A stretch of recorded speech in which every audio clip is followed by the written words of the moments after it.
As you see, we have a vision that we share with our founders. To honor their vision, you see a level of specificity and knowledge of what to do and to make sure that our vote is protected, and as all of our presenters have said, that the votes will be counted as cast. Many of them mentioned the Mueller report, several of them mentioned the Mueller report, which clearly concludes that Russians attacked our systems in sweeping and systematic fashion, and top intelligence and law enforcement officials warn the Russians are waging another attack as we speak. We all recognize that. Yet the president openly says he sees no problem with foreign intervention in our elections. And when Senator McConnell, Leader McConnell, as Chairwoman Lofgren has said, calls himself the Grim Reaper with great pride, that he's going to bury all the legislation that comes over from the House, we have news for him. This legislation is alive and well in the public, and we are going to make it just too hot for him to handle burying this legislation, because it is central to who we are as a nation and as a model, not only California to model to the nation, but our country as a model of democracy to the world. And so it's, again, not about politics, it's not about partisanship, it's about patriotism, and that's why we are here today. So I'm very, very, very proud of each of our presenters. Ariana talking about the present and the future, and soon to be old enough to vote in the November election 2020. Secretary Padilla, well, what can we say? Just the master class he gave us on what we need to do. Trent Lang, thank you. You know, the role of money. We won this election in 2018 in the most gerrymandered, voter-suppressed political arena you could form. Is that not right? But because people just organized, as I said, we don't agonize, we organize. It was about owning the ground and getting out the vote. It was about recognizing that big money was playing its dangerous role and that we had to counter it. 100 of our candidates, new candidates, not members, but new candidates, sent me a letter saying they wanted the H.R. 1 to be brought up as the first bill, as it is designated H.R. 1. So this was a drumbeat across America for patriotism and for our democracy. On day one, we passed H.R. 1. As Zoe said, we're taking it piece by piece to send. Now, Leader McConnell, even during the 2016 election, when Senator Leader Reid then and I were asking him to sign a letter to protect our system, was reluctant to do so. But you know what it all comes back down to? Follow the money.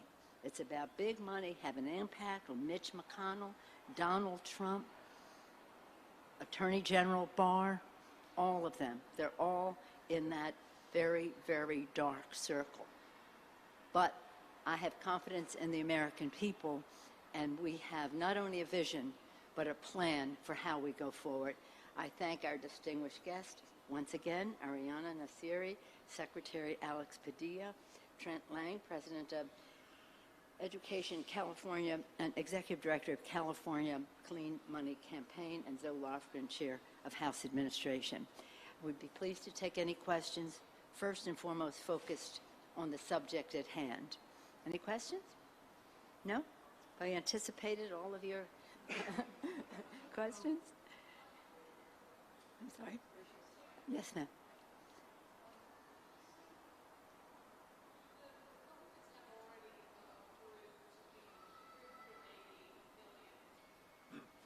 I'm going to chime in here with what I think is a very important clarification. Yes, when Congress appropriated $380 million last year, it was helpful, it was timely, but it certainly wasn't enough. But I want to be clear what this $380 million was. It was not new money. It was simply the remaining balance of the Help America Vote Act dollars that were approved nearly 20 years ago. So this was money that was intended to address butterfly ballots and hanging chads, not 2020 cyber threats. And so that's why we welcome it, we've utilized it, but we know we need much, much more. It was astonishing to us that while that money from before was appropriated, the Republicans in the House and in the Senate refused to appropriate any more funds for the additional new needs that we had. It was stunning. It was like, you mean you don't want to protect our electoral system? They didn't. It took us winning the majority to get this line of money out there to protect the electoral system. Anyone else?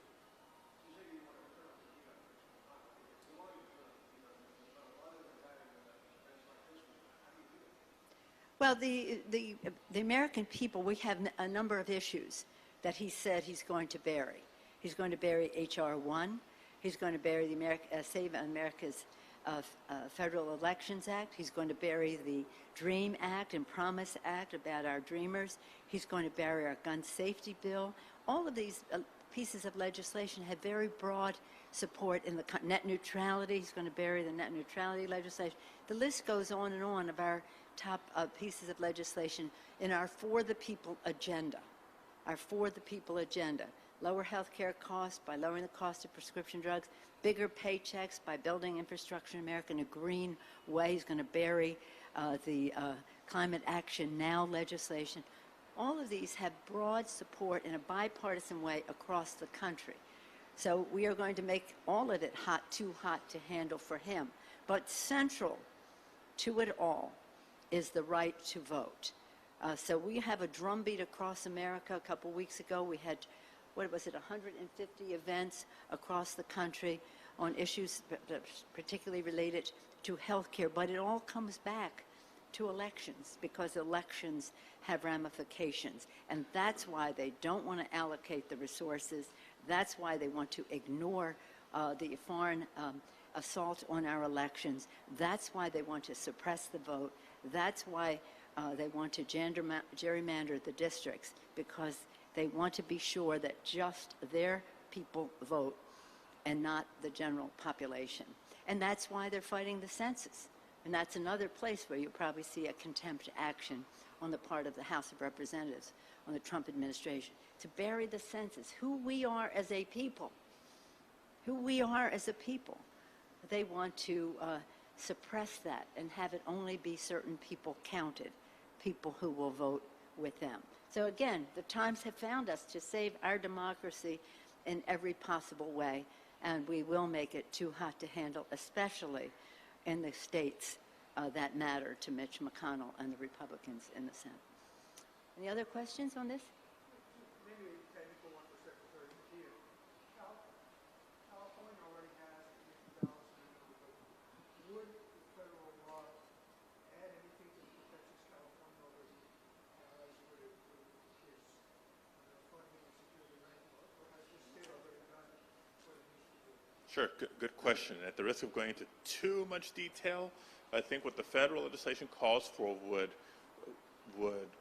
expand what we have in place in California from a paper ballot and a paper trail standpoint to the rest of the nation, where it is sorely needed. Number two, we can absolutely use the additional resources. Number three, I do think it would help us move to whether it's risk-limiting audits or some more sophisticated version of post-election audits. California has required post-election audits after every election. For the most part, it's been a sort of 1% manual tally, but we know that the research has shown us that more sophisticated methodologies gives us a higher degree of confidence with more modern post-election audits. So we welcome that as long as we're auditing paper ballots and not having machines auditing machines. That's an important part of the debate here. But I think the big point here is helping further invest in California and bringing these reforms to other states in the nation. So did you want to speak to that in terms of the audits and the prize to no one that California was an example to us in writing our legislation as well? Any other questions on this subject? Yes, sir. So just a quick question, Madam Speaker. You mentioned the census, and I'm just curious what conversations are being had right now around protecting our responses to the census, being that this is going to be the first online census that happened.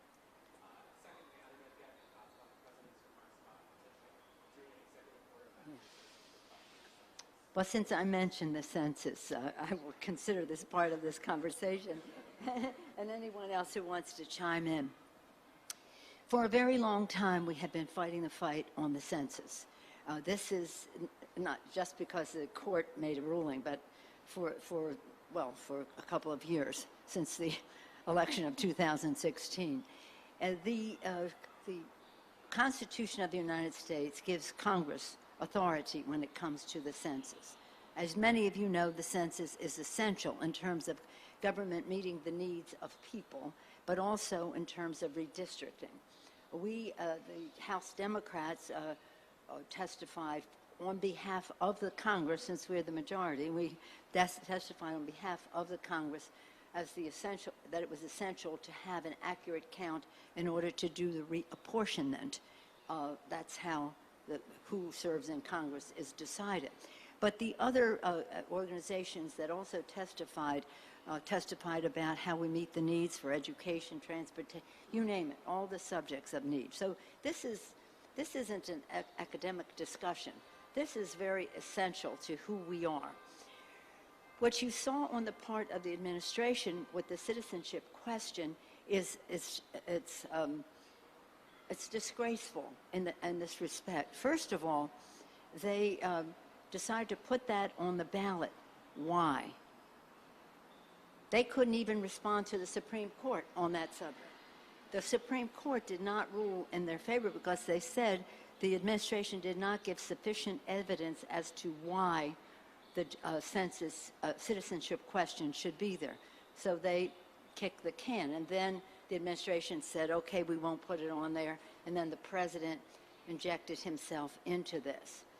But this is about keeping, make America, his hat, make America white again. They want to make sure that certain people are counted. It's really disgraceful. And it's not what our founders had in mind. And it's not how we can decide who we are as a people. Who are we? What is America? We celebrate America on the 4th of July. What is America? America is our Constitution, our separation of powers, the co-equal branches of government, the freedoms, including freedom of the press, the guardian of our democracy, in the Bill of Rights. Who is America? America is our Constitution. What is America? It is this beautiful land that God gave us from sea to shining sea and beyond, that they are degrading on every single day that they serve in office. What is America? America is our people, the beautiful diversity of America, and they denigrate newcomers to our country.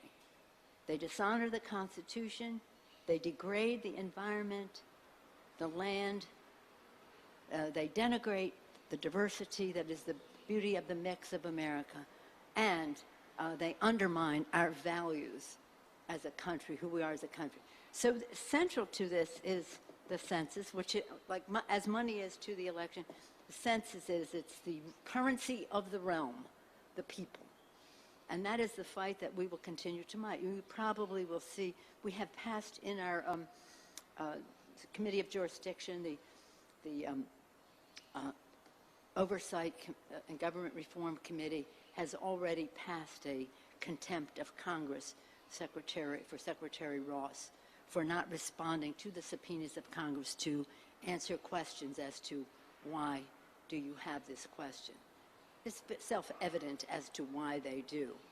And what they want to do is to put a chilling effect so certain populations will not answer the form, that they won't answer the form. They won't respond. And we're saying, don't give them that victory. You must respond, because otherwise they win. So further to your question about other discussions, right now we're in a discussion on the money. They're saying, most people will probably just respond to the census online. But really? Online? Not so. Maybe half will, but not 80% will. And so we must have the outreach that is necessary. And in that outreach, they say, maybe one knock on the door, maybe two knocks on the door, that should do it. We just need resources for 1 or 2 visits to a home. Not true. It's never been that. It's been 5 or 6 times you visit. But in addition to that, the most important part, and more important now than ever, is the fact that community groups that have the linguistic and cultural confidence of the people we're reaching out to need the resources to do that outreach. So whether it's on the policy, whether it's on the subpoena power, whether it's on the money, those are the discussions that we're having now. So did you want to arguments that were presented at the Supreme Court? There was a disclosure, a man who died, and when they had his hard drive, they found that the purpose of this was for redistricting. Now, that the court said it's too late and this or that, but nonetheless, the court said that they did not justify the purpose. But this is again, the essence of who we are, and we are fighting very hard on this. And however it comes out, we have to make sure that people do not take the bait that they are counted, because they do count. Any other person? I know you had one. Just any other? Yes, ma'am. On that.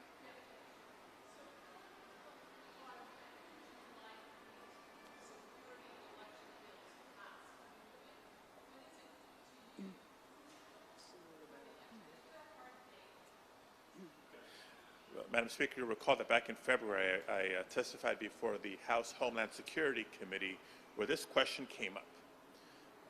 And there was two secretaries of state at the table.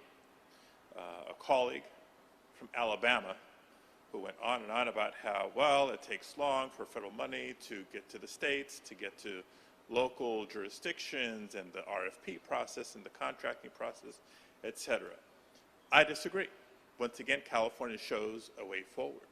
The way we can disperse federal funds quickly and efficiently in time for the 2020 elections is once Congress has acted and there's a signature on legislation, we can count on that money.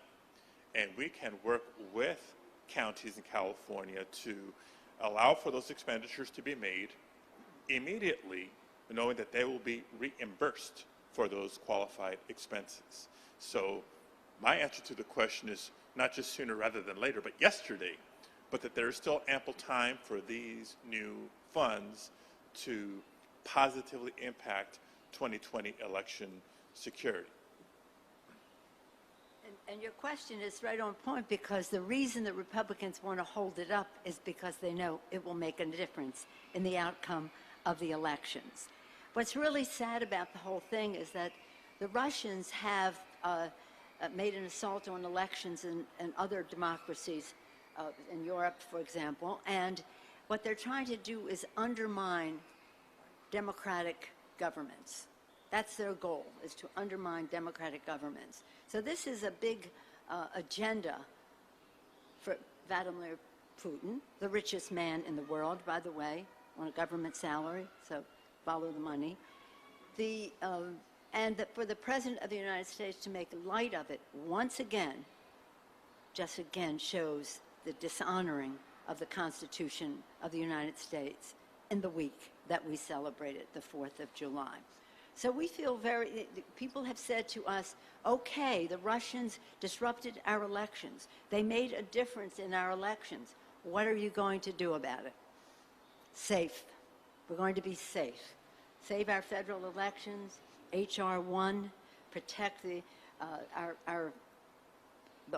actually the whole groundwork of our elections with H.R. 1, whether it's redistricting, whether it's voter suppression, and the list goes on. And again, protect who we are as a people by protecting the census. Thank you all very much for coming.